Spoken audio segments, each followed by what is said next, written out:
Hello student, I hope you all are doing good. So student, आज हम BPAE 141 की unit 8 को discuss करेंगे। The RTA act 2005 constant in its implications at district level. इसमें हम 7 topic cover करेंगे। सबसे पहले introduction, second nature and ambience of district administration, third main features of RTA regime, fourth ambivalence in the act in its functional process, fifth implementation of the RTA Act at district level, sixth effective implementation of the RTA Act, and last effective implementation of the RTA Act। सबसे पहले हम इसको introduction की बात करेंगे। इसके introduction में ये बताया गया है कि जो हमारी RTA है उसका मेन ऑब्जेक्टिव है कि जो हमारे सिटीजन्स हैं वो भी पार्टिसिपेट करें गवर्नमेंट की हर चीज़ में। ठीक है, कोई भी वो पॉलिसी लाती है तो उसमें कि हाँ भाई जब भी तो वो इम्प्लीमेंट होगी, अगर उसमें जो सिटीजन्स हैं वही पार्टिसिपेट नहीं करेंगे तो उसको कोई फ़ायदा नहीं है। ठीक है, नेक्स्ट है nature and ambience of district administration. जो हमारा डिस्ट्रिक्ट एडमिनिस्ट्रेशन है वो रिस्पॉन्सिबल है पब्लिक हेल्थ के लिए, ठीक है, फूड के लिए, सप्लाई के लिए, सोशल वेलफेयर, चाइल्ड डेवलपमेंट, ठीक है, टाउन प्लानिंग डेवलपमेंट। क्योंकि देखो जो हमारा डिस्ट्रिक्ट एडमिनिस्ट्रेशन है उसी को तो पता होगा कि भाई हमारे डिस्ट्रिक्ट में हमें किस चीज़ की ज़रूरत है। ठीक है, जैसे फॉर एग्जांपल गांव में जो सरपंच होता है उसी को तो ये पता होता है कि भाई अच्छा इस इलाके में पानी की ज़रूरत है, अच्छा इस इलाके में जो ट्रेनिंग की ज़रूरत है। तो वैसे ही हमारा जो डिस्ट्रिक्ट एडमिनिस्ट्रेशन है उसी को तो पता होगा कि हाँ भाई यहाँ पे पब्लिक लोगों के हेल्थ के लिए काम करना है, हमें फूड सिक्योरिटी के लिए काम करना है, ये सब। ठीक है, beside for the following area district remain the main operation unit of the government. जो हमारा डिस्ट्रिक्ट है वो एक मेन ऑपरेशनल यूनिट है हमारी गवर्नेंस के लिए। ठीक है, district level office and staff of various department of state government. ठीक है, डेवलपमेंट एजेंसीज होती हैं जो हमारी डिस्ट्रिक्ट की, उनको भाई हमें ज़्यादा से ज़्यादा प्रमोट करना चाहिए। ठीक है, जो हमारे सेंट्रल गवर्नमेंट होती है उसको भाई डिस्ट्रिक्ट की हेल्प करनी चाहिए। ठीक है, community based organisation, trade channels. Next है हमारी main features of RTA regime की, हमारे क्या क्या मेन फीचर्स हैं RTA के। ठीक है, देखो जो हमारा RTA एक्ट है आप सबको पता है कि वो 2005 में आया है। ठीक है, वो जो RTA एक्ट है वो हमारे स्टेट लेवल पे भी काम करता है, डिस्ट्रिक्ट लेवल, विलेज और यूनियन लेवल, इन चारों लेवल पे हमारा RTA एक्ट काम करता है। ठीक है, तो ये जो चारों लेवल हैं इन सबको पूरा अधिकार है कि जो भी इंफॉर्मेशन है, मतलब इन सब के लिए मैंडेटरी है ये चीज़ कि जो भी ये काम करते हैं वो इंफॉर्मेशन लोगों तक पहुंचाएं, लोगों को पूरा जानने का अधिकार है।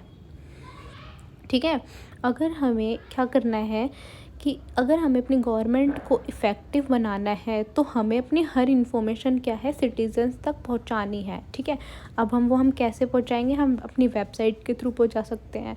ठीक है, हम पब्लिकेशंस कर सकते हैं, मतलब हम पोस्टर्स लगा सकते हैं। ठीक है, नोटिस बोर्ड्स लगा सकते हैं, होर्डिंग्स लगा सकते हैं, हम वॉल पे जैसे नॉर्मली लिखते हैं वो सब कर सकते हैं।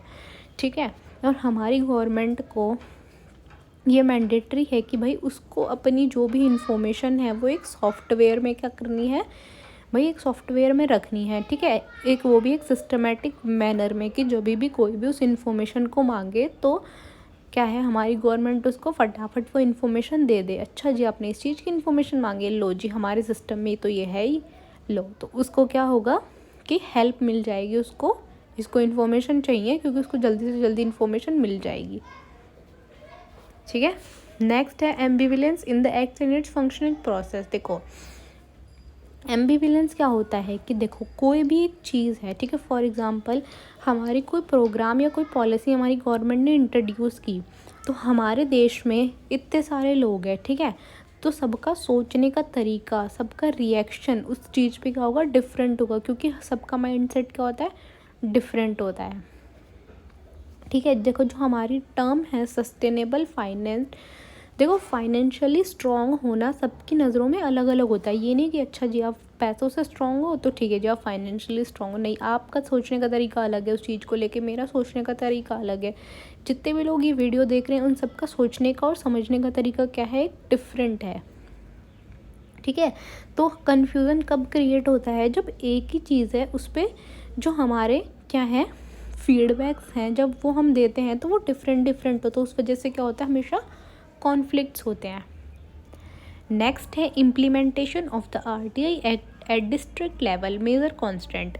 सबसे पहले है बिहेवियर इशू। देखो, अगर हमारे डिस्ट्रिक्ट लेवल पे ट्रांसपेरेंसी प्रोवाइड करनी है तो हमारा जो माइंडसेट है वो कैसा होना चाहिए, स्ट्रॉन्ग माइंडसेट होना चाहिए कि मतलब भाई हम कोई भी करप्शन नहीं करेंगे, ठीक है। जो भी इंफॉर्मेशन है वो हम लोगों तक टाइम टू टाइम प्रोवाइड करेंगे और अकाउंटेबिलिटी होगी, ठीक है। नेक्स्ट है एडमिनिस्ट्रेटिव इशू। जो हमारा स्टाफ है, सबसे पहले तो हमारे पास स्टाफ की ही शॉर्टेज होती है, ठीक है। हमारे पास जो स्टाफ है जितना भी, वो वेल ट्रेन नहीं होता, ठीक है, वो सपोर्टिव नहीं होता। इस वजह से क्या होता है, एडमिनिस्ट्रेशन इश्यूज़ आते हैं, करप्शन इश्यूज़। देखो, आप फॉर एग्ज़ाम्पल, मैं तो जी ईमानदार हूँ, ठीक है, हर चीज़ को लेके, पर हमारा जो दूसरा एम्प्लॉय है अगर वो ईमानदार नहीं है तो उसकी वजह से क्या होगा, करप्शन बढ़ेगा, ठीक है। अगर जो डाटा है वो सही प्रोवाइड नहीं करेंगे तो उससे करप्शन बढ़ेगा, ठीक है। लिमिटेड रिसोर्सेज, हमारे पास क्या है भाई, हर चीज़ क्या है, एक लिमिट में है, ठीक है। तो हमारे पास लिमिटेड रिसोर्सेज हैं, ये नहीं कि भाई हमारे पास तो सब कुछ अनलिमिटेड है जी, ठीक है जी आप भी यूज़ कर लो, नहीं ऐसा नहीं है। हमारे पास हर चीज़ एक लिमिटेड वे में है, ठीक है। तो जैसे RTI है, जो भी RTI डालते हैं हम, तो वो क्या होती है कि भाई वो एक दिन में 100 RTI भी डालते हैं अगर लोग, तो क्या होता है कि भाई ये नेसेसरी तो नहीं है कि हम उन 100 RTI का एक ही दिन में, तो हमारे पास रिसोर्सेज कम है, तो इस वजह से क्या होता है कि हम टाइम पे अपने RTI का जवाब नहीं दे पाते, ठीक है। लास्ट है लैक ऑफ अवेयरनेस। लोगों में, लोग अवेयर ही नहीं है भाई इस चीज़ के बारे में, उनको यही नहीं पता हमारी चीज़ किस चीज़ के लिए हमारी रिस्पॉन्सिबिलिटी है, क्या हमें जानने का अधिकार है। तो ये सबसे ज़रूरी है कि पहले हम लोगों को अवेयर करें हर चीज़ के बारे में कि जी ये प्रोग्राम आया है, ये पॉलिसी आई है, आपके लिए ये बेनिफिट है, ये नहीं है, ठीक है। डिफरेंट वेज़ हैं आजकल, तो आपको पता है अवेयरनेस के, हम सोशल मीडिया के थ्रू कर सकते हैं भाई, हम रेडियो के थ्रू कर सकते हैं, टेलीविज़न के थ्रू कर सकते हैं, तो लोगों को अवेयर करना सबसे ज़रूरी है। नेक्स्ट है effective implementation of the RTA act, removing road blocks. कैसे हम अपनी RTI है जो, उसको इफ़ेक्टिव इम्प्लीमेंट कर सकते हैं लोगों पे। देखो, सबसे पहले अवेयरनेस कैंप, भाई हमें ना लोगों को अवेयर करना है पहले तो, ठीक है। लोगों को हमें एजुकेट करना है कि जी RTA एक्ट है, इसके ये बेनिफिट्स हैं, आपको पूरा अधिकार है कि आप इन बेनिफिट्स का फ़ायदा ले सको, ठीक है। लोगों को ये सिखाना है कि कैसे RTI फ़ाइल करनी है, फिर लोगों को क्या बताना है कि भाई हमारी जो गवर्नमेंट है वो बहुत ट्रांसपेरेंट है। अगर लोगों को फ़ायदे ही नहीं पता होंगे तो वो इंटरेस्ट भी क्यों ही दिखाएंगे, ठीक है। नेक्स्ट है ट्रेनिंग फॉर ऑफिशियल। देखो, जो भी हमारे गवर्नमेंट ऑफिशियल्स हैं उनको ट्रेनिंग, मतलब सबसे पहले तो भाई वो ही नहीं समझेंगे तो वो लोगों को क्या ही बताएंगे, ठीक है। तो सबसे पहले ज़रूरी है कि पहले उनको ट्रेनिंग मिले, ठीक है, वो समझें कि भाई RTI है क्या, ठीक है, क्या प्रोसेस है, कैसे हमें इन सब चीज़ों को हैंडल करना है। क्लियर गाइडलाइंस, सबसे पहले हर चीज़ के लिए क्लियर गाइडलाइंस होनी चाहिए कि भाई 30 डेज़ में अगर हमें देना है तो देना ही है, 30 से 31 डेज़ नहीं होने चाहिए, ठीक है। जो भी प्रोसीजर है वो एक अच्छे फ्लो में जाए। फीडबैक मैकेनिज़्म, देखो हम कोई भी प्रोग्राम, कोई भी पॉलिसी तो ला देते हैं, ठीक है, पर हम ये भूल जाते हैं कि भाई हमें लोगों से इसका फीडबैक भी लेना चाहिए कि उनके लिए कितना हेल्पफुल है, ठीक है। अगर इसमें कोई भी कमी है तो कैसे हम उस कमी को पूरी कर सकते हैं, ठीक है। इंगेज विथ सिविल सोसाइटीज़, देखो हमें ना, ये तो है नहीं कि जो भाई हम आए, एक अकेली गवर्नमेंट जो है वो अपने आप ही पॉलिसी लाएगी, अपने आप ही उसको इम्प्लीमेंट कर देगी, लोग उससे बेनिफिट ले लेंगे, नहीं। जब हम डिफरेंट ग्रुप्स जैसे NGOs हैं, सिविल सोसाइटी है, इनके साथ कोलैब करेंगे, जब भी तो हमारी जो अवेयरनेस है वो ज़्यादा से ज़्यादा फैलेगी। जब ये हर चीज़ को सपोर्ट करेंगे, मतलब देखो जैसे प्राइवेट कंपनीज़ हैं, हमारे NGOs हैं, हमारे अवेयरनेस कैंप हैं, ठीक है, इनका सपोर्ट होना भी बहुत ज़रूरी है, जिससे क्या होगा, जल्दी से जल्दी अवेयरनेस फैलेगी और ज़्यादा से ज़्यादा लोगों को पता चलेगी हर चीज़ के बारे में, ठीक है। नेक्स्ट है last topic, effective implementation of the RTI act, road ahead. देखो, हम क्या कर सकते हैं कि भाई हम ऑनलाइन अपनी एक वेबसाइट बना सकते हैं, ठीक है। जैसे हमारे RTI की वेबसाइट है, आप चेक भी कर सकते हो। तो जैसे उस पर हम जो भी अपडेट्स हैं उसको डे टू डे क्या करें, अपडेट करें, ठीक है। जो हमारी आरटीआई के लिए ट्रेनिंग है ऑफिसर्स के लिए, उसको कंपलसरी कर दे कि भाई हर ऑफिसर को क्या है ट्रेनिंग लेनी ही लेनी पड़ेगी, चाहे वो कितना ही बड़ा है, कितना ही एजुकेटेड हो, कितना भी हो, भाई हर हफ्ते अगर ट्रेनिंग है तो जी आपको हर हफ्ते अटेंड करनी ही पड़ेगी। ठीक है, हमें सिविल सोसाइटी को भी क्या है अपने साथ क्या करना पड़ेगा, अपने साथ भाई कोलैब करना पड़ेगा कि हाँ भाई तुम हमारी चीज़ के बारे में भी अवेयरनेस फैलाओ। पहले हमें उनको बताना पड़ेगा कि भाई हमने ये प्रोग्राम लाए हैं, ऐसे ऐसे ये लोगों के लिए बेनिफिशियल है। ठीक है, तो आप इसको क्या करो, अपने अवेयरनेस कैंप्स के थ्रू या अवेयरनेस प्रोग्राम के थ्रू आप लोगों तक पहुँचाओ। ठीक है, देखो जैसे जो स्कूल्स होते हैं बच्चे तो उसी में सीखते हैं।